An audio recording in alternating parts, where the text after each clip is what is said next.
बिस्मिल्लाहिर्रहमानिर्रहीम नहमदुहु व नुसल्ली अला रसूलिहिल करीम अम्मा बाद फ़अऊज़ु बिल्लाहि मिनश्शैतानिर्रजीम बिस्मिल्लाहिर्रहमानिर्रहीम। शुरू करते हैं आज की वीडियो। आज की क्लास में मैं आपके सामने जो है लफ्ज़ आईने के बारे में बयान करूँगा।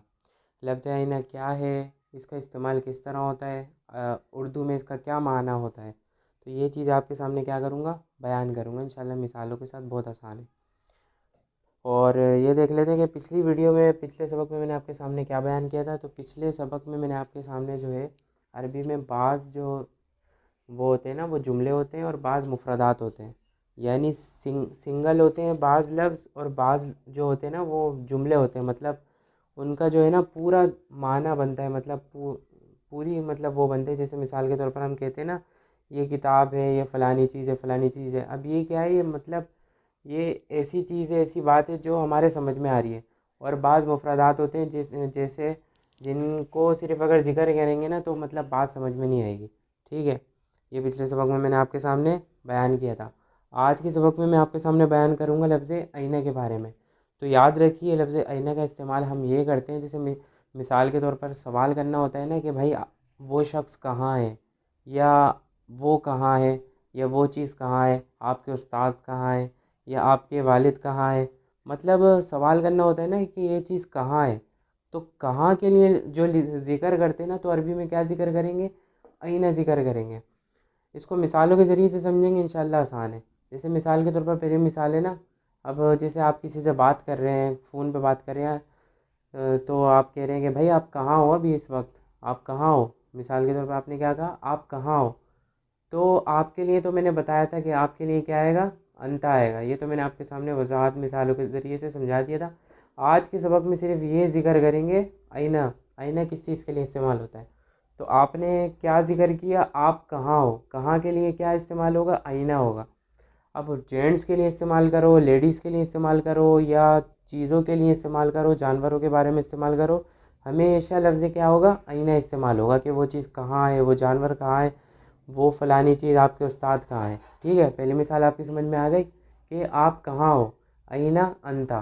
ठीक है, इसी तरह मिसाल के तौर पर आप अपने दोस्त से बात कर रहे हो, आप किसी तीसरे शख्स के बारे में पूछ रहे हो कि भाई वो कहाँ है, वो शख्स जो है वो कहाँ है। तो किस तरह जिक्र करेंगे, वो के लिए आएगा हुआ। जैसे मिसाल के तौर पर वो शख्स गायब है, मजलिस में मौजूद नहीं है, तो वो के लिए क्या आएगा, हुआ आएगा।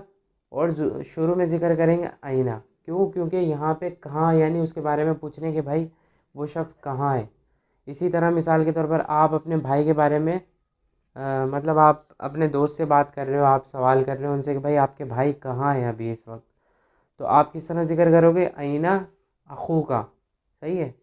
अरबी में जो है भाई को क्या कहते हैं, अखुन कहते हैं। फिर मैंने आपके सामने काफ ज़मीर के बारे में बयान किया था, पूरी मिसालों के ज़रिए से पूरी डिफिनेशन, हर चीज़ वज़ाहत के साथ जो है मैंने आपके सामने क्या करी थी, बयान करी थी। तो क्या हो गया, आईना अखू का, आपके भाई कहाँ है। इसी तरह एक और मिसाल आ गई आईना हुआ की तरह। जैसे कोई शख्स, मतलब आप किसी से बात कर रहे हो और किसी तीसरे शख्स के मुतालिक पूछ रहे हो कि भाई वो कहाँ है, तो आईना हुआ इस्तेमाल करेंगे।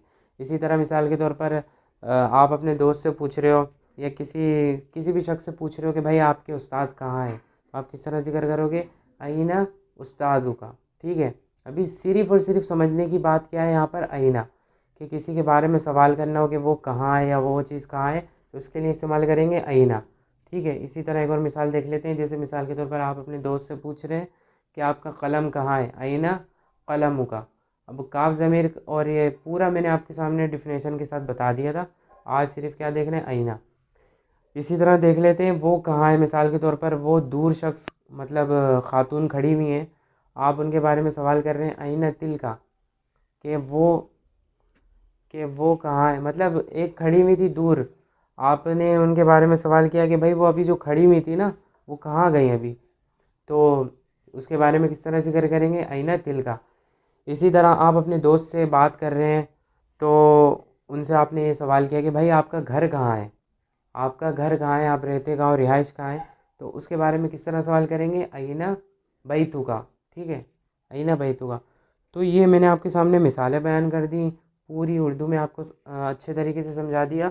आज के सबक में मैं आपके सामने सिर्फ़ और सिर्फ क्या बयान कर रहा हूँ, आईना के बारे में। आईना किस लिए इस्तेमाल होता है, किसी के बारे में सवाल करना हो कि वो कहाँ है या वो चीज़ कहाँ है, तो उसके लिए क्या इस्तेमाल करेंगे, आईना इस्तेमाल करेंगे। ठीक है, वाखिर दावाना अल्हम्दुलिल्लाह रब्बिल आलमीन।